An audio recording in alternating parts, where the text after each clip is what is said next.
Hi friends, welcome to my channel. I hope you all are doing well. And friends, today I am not here with any vlog or recipe, but a small information. So आज का जो मेरा information है it's regarding अगर आप लोग Dubai पहली बार आ रहे हैं तो उससे रिगार्डिंग क्या क्या एसेंशियल्स आपको मतलब किस किस चीज़ों की ज़्यादा ज़रूरत पड़ सकती है उसके ऊपर मैंने बनाया हुआ है। तो लेट्स स्टार्ट। सबसे पहले मैं आपको बताना चाहती हूँ कि whenever you are coming to Dubai या किसी और कंट्री में भी मेरे को लगता है कि सेम ही है। So whenever you are coming to Dubai, so first of all is a thing that when you are coming for a job on a resident visa, so उसके लिए तो फर्स्ट ऑफ ऑल ये है कि आपके documents, आपके सारे documents, और उसमें अगर आपकी फैमिली भी आपके साथ है तो उनके भी डॉक्यूमेंट्स।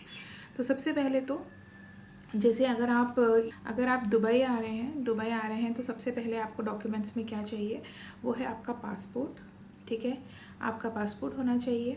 पासपोर्ट के साथ आपको होना चाहिए आपके ऑल एजुकेशन से रिलेटेड डॉक्यूमेंट्स, कि आपने अगर डिग्री लिया है या आपने डिप्लोमा लिया है, आपने क्या पढ़ाई करी, आपने मास्टर्स किया हुआ है, जो भी है वो सारे सर्टिफिकेट होने चाहिए। उसके बाद आप अपनी वाइफ़ या आपके वाइफ़ और बच्चों के संग आ रहे हैं, तो अगर सिर्फ वाइफ़ के संग आ रहे हैं तो भी आपको अपना मैरिज सर्टिफिकेट चाहिए। बच्चों के संग आ रहे हैं तो उनका बर्थ सर्टिफिकेट भी आपको चाहिए, तो वो भी होना चाहिए, ओरिजिनल भी होना चाहिए, और साथ में आप उनके कॉपीज़ भी रखिए। और जहाँ तक मुझे पता है, मुझे लगता है कि आप में से सबको पता होगा कि जब आप आ रहे होते हैं तो आपको बेटर ये होता है कि आप वहीं से अपने जो भी डॉक्यूमेंट्स हैं, आपके एक्सपीरियंस लेटर्स, आपके मैरिज सर्टिफिकेट, आपके बर्थ सर्टिफिकेट, आपके मास्टर्स डिग्री के जो सर्टिफिकेट या बैचलर डिग्री के जो सर्टिफिकेट या डिप्लोमा सर्टिफिकेट जो है वो आप अटैच करा के आएँ। तो अटेस्टेशन जो है वो बेटर है आप इंडिया से करा के यहाँ आएँ। ठीक है, क्योंकि आप यहाँ आके फिर उसके प्रोसेस में अगर आप वेट करेंगे तो फिर then it take another 15 to 20 days. तो बेटर जब आप वहाँ से आ रहे हैं तो उस प्रोसेस को करके आएँ, क्योंकि फ़र्स्ट ऑफ ऑल उसमें एक यूएई अटेस्टेशन भी होता है। तो यूएई अटेस्टेशन भी करा के अगर आप वहाँ से एम्बेसी से ही कराते हुए आ जाए, यूएई एम्बेसी से, तो बेटर होगा। ठीक है जी। तो उससे क्या है, आप यहाँ आके जब आपको आपके जॉब, जब आप आपके एचआर, जब आप जाते हैं पहले दिन, और आपका जब एचआर आपके वीज़ा अप्लाई करने से पहले ये सब डॉक्यूमेंट आपको मांगता है, तो आपको फिर 15-20 डे वेट करने की ज़रूरत नहीं है। अगर आपके पास सब कुछ रेडी है तो आप ऑन द स्पॉट वो चीज़ दे के आप अपना processing for visa hand to hand आप स्टार्ट करा सकते हैं। ठीक है जी। ये सबसे मेन काम है जो आप जब अपने जॉब के लिए, अपने रेजिडेंट वीज़ा के लिए आप यहाँ आ रहे होते हैं, तब आपको ये चीज़ों की ज़रूरत पड़ती है। और ख़ासकर जब आप फैमिली के साथ होते हैं तो आपको हर एक पॉइंट का ध्यान रखना चाहिए, क्योंकि आप हर बात पे ज़्यादा भागा दौड़ी नहीं कर सकते। ठीक है जी। नेक्स्ट मैं आपको बताना चाहूँगी, जब आप आ रहे हैं तो कुछ एसेंशियल्स लेके आइए, जैसे कुछ पैसा, कुछ हार्ड मनी आप लेके आइए, और उसको भी आप 3 या 4 पार्ट्स में डिवाइड कर दीजिए। एक अपने लगेज में डाल दीजिए, एक अपने पर्स में डाल दीजिए, एक अपने पार्टनर को दे दीजिए, वो आपका एक हिस्सा वो रख लेंगे। तो उससे क्या होता है कि जब वो डिवाइड रहेगा तो अगर बाय एनी चांस अगर आपका पर्स मिस हो जाए, आपका वॉलेट मिस हो जाए, तो एटलीस्ट एक अमाउंट आपके पास है यूज़ करने के लिए।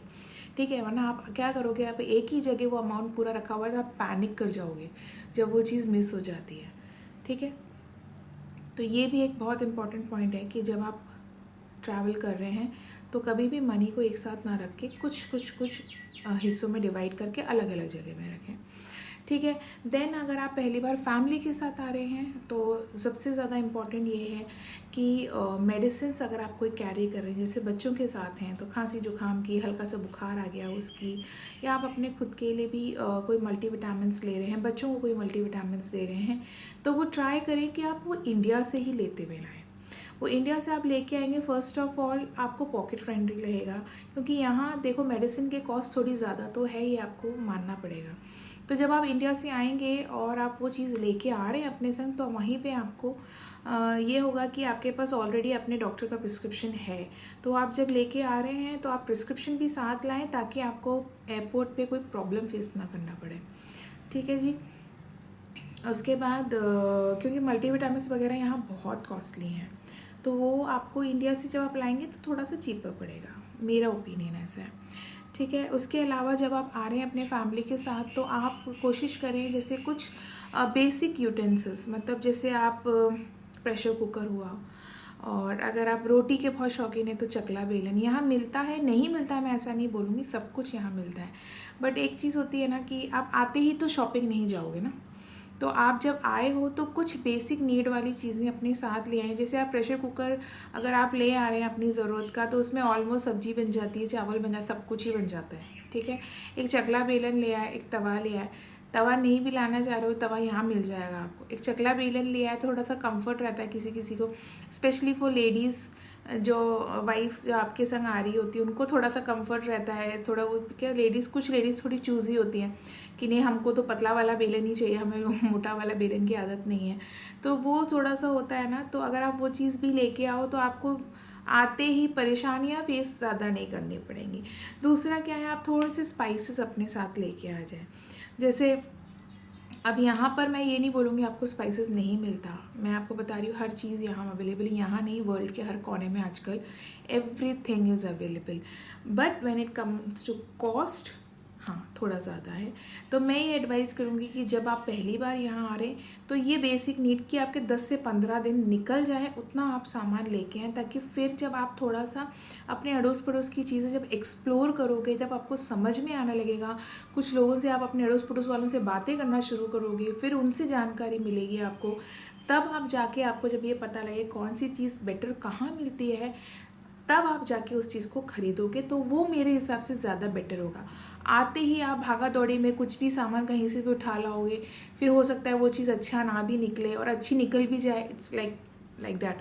तो काफ़ी लोगों का एक मिथ है कि यहाँ पर सिर्फ गर्मियाँ ही पड़ती है, बहुत गर्मी पड़ती है, तो लोग बाग जब यहाँ आते हैं ना तो सिर्फ गर्मी के हिसाब से कपड़े लेके आते हैं, तो वो नहीं सोचें, क्योंकि यहाँ पर क्या है ना, गर्मी के साथ ठंड भी अच्छी खासी पड़ती है। तो उसके हिसाब से मैं आपको एडवाइस करूँगी कि गर्मी के कपड़े मतलब अच्छे सॉफ्ट कॉटन क्लोथ्स, बच्चों के लिए भी, इवन अपने लिए भी, और ख़ासकर अगर आप इंडियन वेयर पहनने वाले लोग हैं। वेस्टर्न पहनते हैं तो वेस्टर्न तो यहाँ पर भी आपको सस्ते में भी मिल जाएंगे, महंगे में भी मिल जाएंगे, थोड़ा आप वहाँ से ले आइए, बाकी आप यहाँ से ख़रीद लीजिएगा। ठीक है, और आप इंडियन वेयर पहनते हैं तो इंडियन वेयर आप ना ही यहाँ से ख़रीदें, वो मैं एडवाइस करूँगी। क्योंकि फ़र्स्ट ऑफ ऑल एक तो सिलेक्शन कम है, दूसरा बहुत महंगा है, क्योंकि वो सब खुद इंडिया से सामान आते हैं। तो आप जब इंडिया से आ ही रहे हैं तो आप बेस्ट से बेस्ट सिलेक्शन आप वहाँ से लेते हुए आइए। आपके कितने फेस्टिवल पड़ रहे हैं उन सब के लिए आप वो सामान लेके आइए, जो जो चीज़ों की ज़रूरत है। इवन जैसे कि आपको कुछ ड्रेस मटेरियल चाहिए, वो सब आप इंडिया से जब लेके आएंगे तो मैं आपको 100% श्योरिटी के संग कह रही हूँ कि आपको वो हमेशा पॉकेट फ्रेंडली रहेगा। क्योंकि फेस्टिव सीजन्स रहते हैं तो आप कम से कम अपने, अगर आप इंडियन वेयर प्लान कर रहे हैं पहनने का, तो अपनी साड़ियाँ, अपने चूड़ीदार, अपने लहंगेज आप वहाँ से ख़रीद के ला सकते हैं। इवन बच्चों के लिए भी आप वहाँ से ख़रीद के ला के आप उसको रख सकते हैं, फिर ज़रूरत पे उसको यूज़ कर सकते हैं। ठीक है, वेस्टर्न वेयर आपको यहाँ मैंने जैसे आपको बताया, आपको बहुत वैरायटी में आपको यहाँ पर सस्ते में भी ब्रांडेड भी दोनों मिलेंगे। ठीक है, उसके अलावा विंटर क्लोथ्स भी आपको यहाँ रखने चाहिए, क्योंकि देखिए यहाँ पर जिस तरह गर्मी पड़ती है, अच्छी खासी यहाँ ठंड भी पड़ती है। तो ठंड के हिसाब से भी आपको कपड़े, स्वेटर्स हुए, जैकेट्स हुए, जैकेट मैं ये नहीं बोलूँगी बहुत भारी वाले जैकेट्स तो नहीं बोलूँगी मैं, बट हाँ एक थोड़े से ना कोजी जो जैकेट्स होते हैं वो ज़रूर रखें। वो थोड़े से ये होते हैं कि जब ओपन स्पेस वगैरह, क्योंकि यहाँ पर ठंडी हवाएं बहुत चलती हैं, क्योंकि क्या है रेतीला इलाका है, ये पूरा रेतीला इलाका है ये। तो यहाँ देखिए आप जितना जानते हैं, रेत जो होती है वो ठंडी भी बहुत जल्दी होती है और गर्म भी बहुत जल्दी होती है। तो गर्मी भी बहुत अच्छी खासी पड़ती है, तो ठंड भी यहाँ अच्छी खासी पड़ती है। तो उस हिसाब से आप अपने कपड़े भी लाते वक्त दोनों चीज़ों को ध्यान में रखते हुए लाएं। सिर्फ ये ना सोचें कि सिर्फ गर्मी पड़ती है इसलिए हम गर्मी के हिसाब से ही कपड़े लेके जाएं, नहीं, दोनों के हिसाब से आपको कपड़े लेके जाने हैं।